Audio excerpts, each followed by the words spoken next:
Nós precisamos de avivamento. Isso é sério, queridos.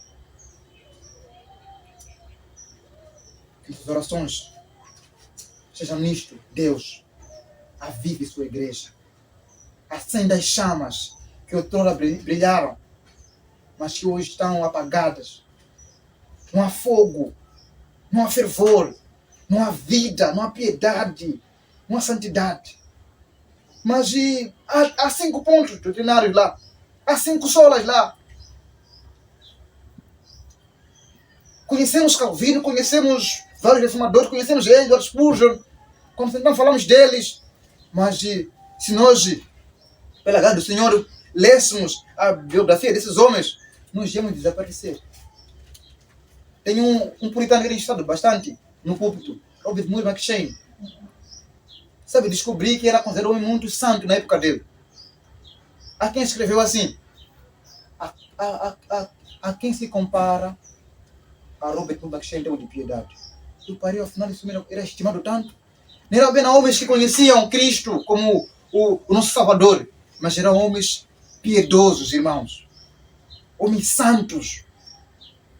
Foi quando eu pensei, eu disse que não é essa razão que John Wesley disse assim. Talvez ele falou, me dê acho que 50 homens, não sei, não me lembro bem o número que ele pediu. Mas pediu certos homens santos que não temessem nada além do pecado, ele poderia mudar o mundo. Não é essa razão. Queridos, o mundo, os homens ímpios, só vão apreciar a igreja, vão apreciar o cristianismo, na medida que o cristianismo vai ser diferente do mundo. Na medida que o cristão, individualmente, será diferente do ímpio.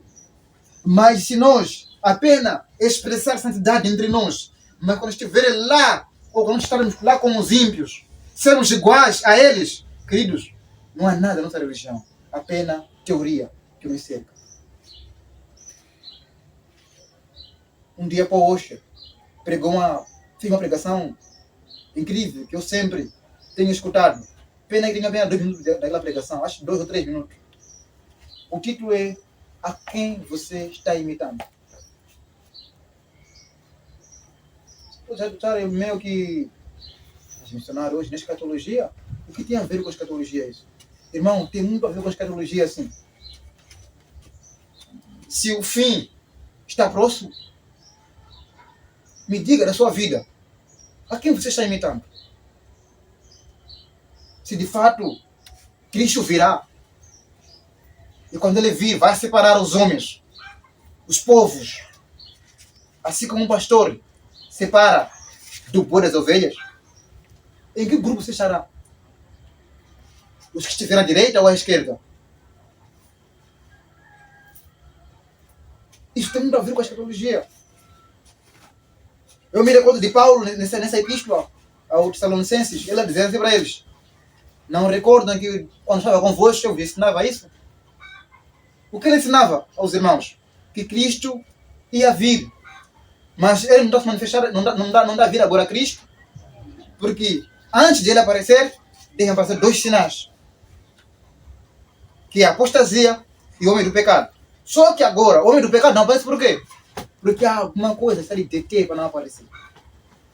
Veja só, você compreende agora que a escatologia também era um dos temas de Paulo. Paulo ensinava isso. Por que ele ensinava? Para preparar os irmãos, para que consigam encarar o que está por vir.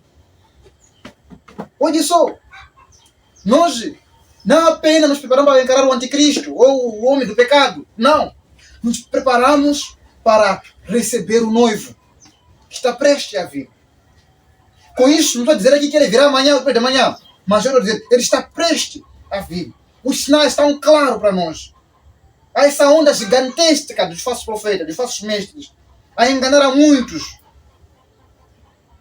E muitos têm ouvido esses falsos mestres, seguido a eles. Alguns choram, outros sentem, parece terem uma presença do Espírito Santo neles.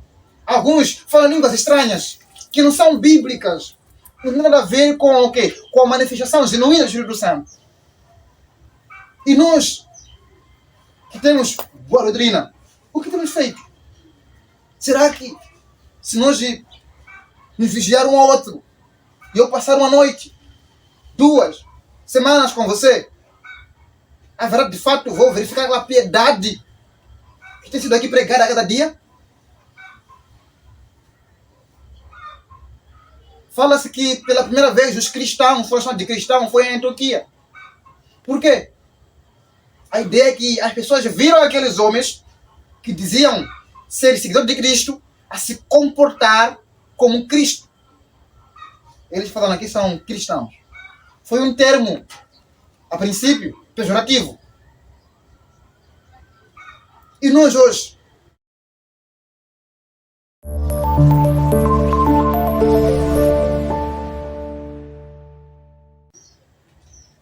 nós precisamos de avivamento. Isso é sério, queridos. Que as orações sejam nisto. Deus, avive sua igreja. Acenda as chamas que outrora brilharam, mas que hoje estão apagadas.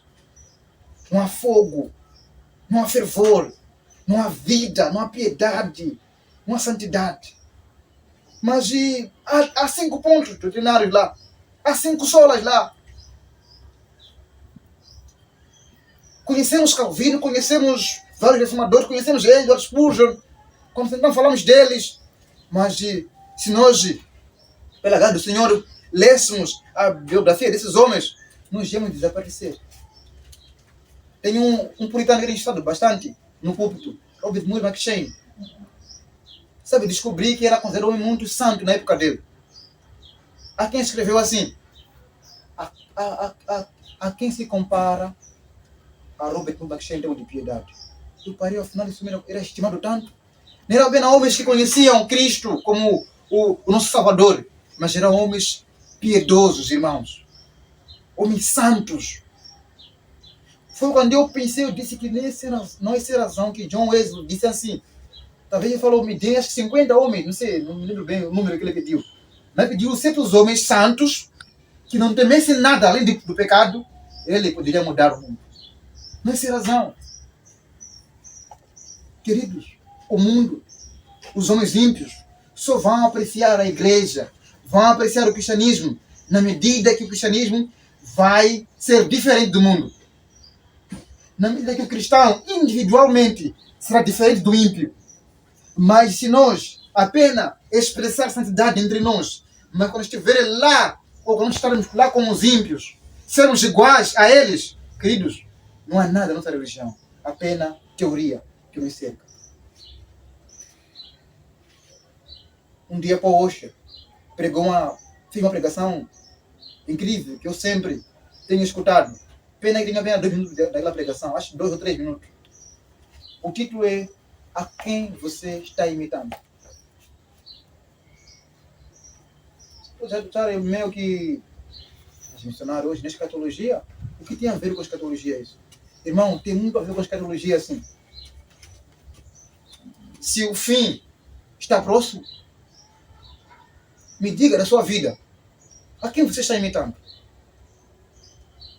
Se de fato Cristo virá, e quando ele vir, vai separar os homens, os povos, assim como um pastor separa do boi das ovelhas, em que grupo você estará? Os que estiverem à direita ou à esquerda? Isso tem muito a ver com a escatologia. Eu me recordo de Paulo, nessa epístola aos Tessalonicenses, ele dizia assim para eles: não recordam que quando estava convosco eu ensinava isso? O que ele ensinava aos irmãos? Que Cristo ia vir. Mas ele não está se manifestando, não dá a vir agora a Cristo, porque antes de ele aparecer, devem aparecer 2 sinais. Que é a apostasia e o homem do pecado. Só que agora, o homem do pecado não aparece por quê? Porque há alguma coisa que está ali deter para não aparecer. Veja só, você compreende agora que a escatologia também era um dos temas de Paulo. Paulo ensinava isso. Por que ele ensinava? Para preparar os irmãos, para que consigam encarar o que está por vir. Olha só, nós não apenas nos preparamos para encarar o anticristo ou o homem do pecado. Não, nos preparamos para receber o noivo que está prestes a vir. Com isso, não estou a dizer aqui que ele virá amanhã ou depois de amanhã, mas eu estou a dizer, ele está prestes a vir. Os sinais estão claros para nós. Há essa onda gigantesca dos falsos profetas, dos falsos mestres, a enganar a muitos. E muitos têm ouvido esses falsos mestres, seguido a eles. Alguns choram, outros sentem, parece terem uma presença do Espírito Santo neles. Alguns falam línguas estranhas, que não são bíblicas. Não tem nada a ver com o quê? Com a manifestação genuína do Espírito Santo. E nós, que temos boa doutrina, o que temos feito? Será que, se nós nos vigiar um ao outro, e eu passar uma noite, 2 semanas com você, haverá de fato, vou verificar aquela piedade que tem sido aqui pregada a cada dia?